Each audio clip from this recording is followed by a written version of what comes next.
We're now moving on to State Senate District 6. So Assemblymember Roger Dickinson represents the 7th Assembly District, centered in the city of Sacramento and the surrounding areas. He's been a dedicated public servant for over 4 decades, representing California as a consumer protection advocate, educator, and supervisor. He's been a strong advocate for youth, the environment, and job creation. He's been at the forefront of reform in California. He believes in working together to create lasting solutions.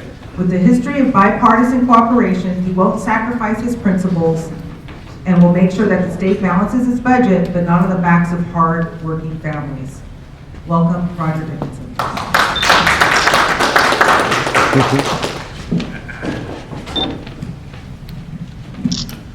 Well, good afternoon. It's good to be back with United Latinos, of course, each and every election cycle, and make sure we get a few people registered this afternoon. Let me just briefly outline, because I'm often asked what my priorities will be if I move to the Senate, and they will be consistent with what they have been for many years as I served on the Board of Supervisors and in the State Assembly, as Alice noted. I really call them the 3 E's, and the first is education, and especially the quality of life for our children and families. It's an area in which I've been engaged for many years, chairing Sacramento First 5 for the first 10 years of its existence. For example, making sure that we were preparing children for school, making sure that they had health insurance, making sure that they were getting the best care they could, so that we could reduce child abuse and neglect. Those were the issues that we concentrated on, that continue to be issues of importance to me, especially with respect to educating our children, because education is the foundation of everything else that happens in a person's life. In that regard, I've, for the last 3 years, spent a lot of time trying to work on the issue of school discipline to make sure we're keeping kids in school, not kicking them out of school. Because we know that if a child is suspended even just once, it doubles the probability that they will drop out of school.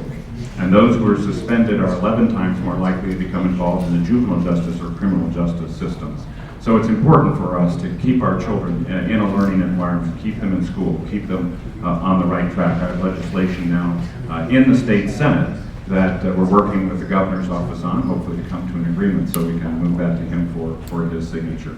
The second E for me is environment, and that also is an extension of decades of work I've done in the environmental area. Last year I carried legislation that will turn what's called the Green Building Code into the Uniform Building Code for California, because 30 to 35% of our greenhouse gas emissions come from the built environment. And as we can transition our buildings to be cleaner and greener, we can reduce those emissions and help ourselves in the battle against global warming and climate change, which I believe present the single most important social, economic, and environmental issue of our time.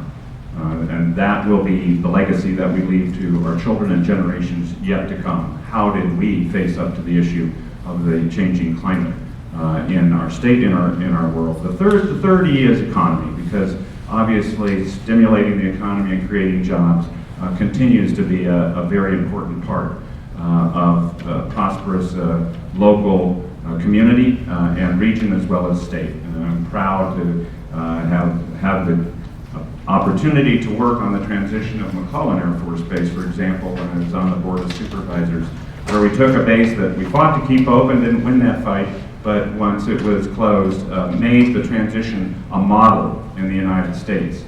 So we now have over 15,000 people working at McClellan, over 200 agencies and companies that are located there, and over 5.5 million square feet under lease. We did that through a public-private partnership, which took advantage of the private sector's capabilities of recruiting and retaining businesses, and the county government's ability to finance and get grants for the infrastructure and services necessary to lay the foundation for success. Jobs will continue to be a necessary focal point for all of us, no matter what level of government we serve at, no matter whether we're in the private sector or the public sector. And I currently have a bill waiting in the Assembly that has been through the process to go to the governor to restore local communities economic development tools that were available when redevelopment was terminated. We need to give local communities some of those economic development tools back so they can direct good investment in our communities, and once again have the opportunity to attract those businesses and create those jobs that are so important to the economic foundation of our communities. So there's work in all those areas that needs to continue to be done along with others. I'm very pleased and proud to have had the opportunity to have some measure of success at the local and state level. It is a wonderful opportunity always to serve in public office, to represent the people of California and the people of Sacramento. We're the state capital. We have a special obligation to lead the way, and that's why I'm so pleased to have the support of the leadership of the state Senate and our Senate Pro Tem, Darrell Steinberg, to be endorsed by the state Democratic Party and have the support of people like Dave Jones and Tom Torlix and Bill Lockyer and Gavin Newsom, along with a host of local elected officials and community leaders as well. And I would very much appreciate your support in the upcoming election, June 3rd. Thanks very much.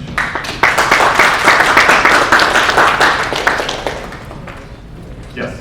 I want to focus on your first E, the education. Yes. And I'm coming up with like an odd this relationship because we have this desire to have more students, stay in school, and we want higher test scores.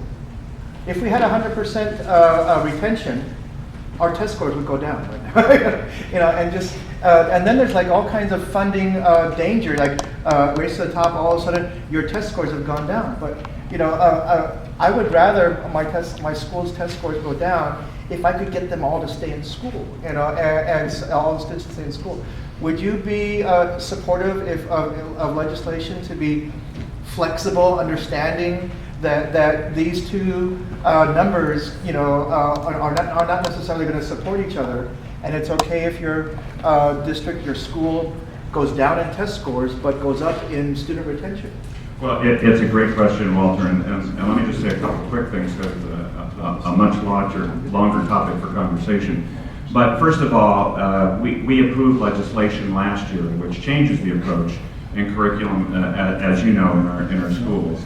This change is called Common Core, which takes the approach of teaching more in the vein of critical thinking and analysis for students rather than a reliance on continual test taking. So we need to get away from the phenomena that have developed where teachers were really forced to teach to the test to try and get those test scores up. What students need to know is how to think critically and how to think analytically as they grow up and go out into the world. So that change will de-emphasize, won't take away testing. Of course, you have to have some level of accountability, but it'll de-emphasize testing and put the emphasis on learning skills. But the second thing is that actually, when you keep kids in school, you don't see test scores go down. In the short term, at least. Where we have reduced suspensions and expulsions across the state, actually the academic performance has gone up as measured by the testing structure that we've had. So, for example, in East Los Angeles at Garfield High School, they were suspending out of school 600 kids a year. Over the span of 2 years, they dropped that to 2. They dropped that to 2, and their API went up by over 100 points. So the fact is, when you start talking to kids about what's going on in their life, when you start finding out what the cause of the disruptive behavior or other triggers for getting suspended out of school, you start telling them that you care about having the school and having them succeed, they respond. They respond to that, and they respond in achieving success. So I think actually if we keep more kids in school, not only by the way do our school districts get more money because they will get the average daily attendance payments that the state gives for each child in school, but we will also see academic performance go up. We'll see the school to prison pipeline cut off. We will see greater public safety in our neighborhoods, and we'll see a lifetime of creating students who grow into being taxpayers as opposed to being those who consume the taxes of the rest of us. Thanks. Thank you all. Thank you.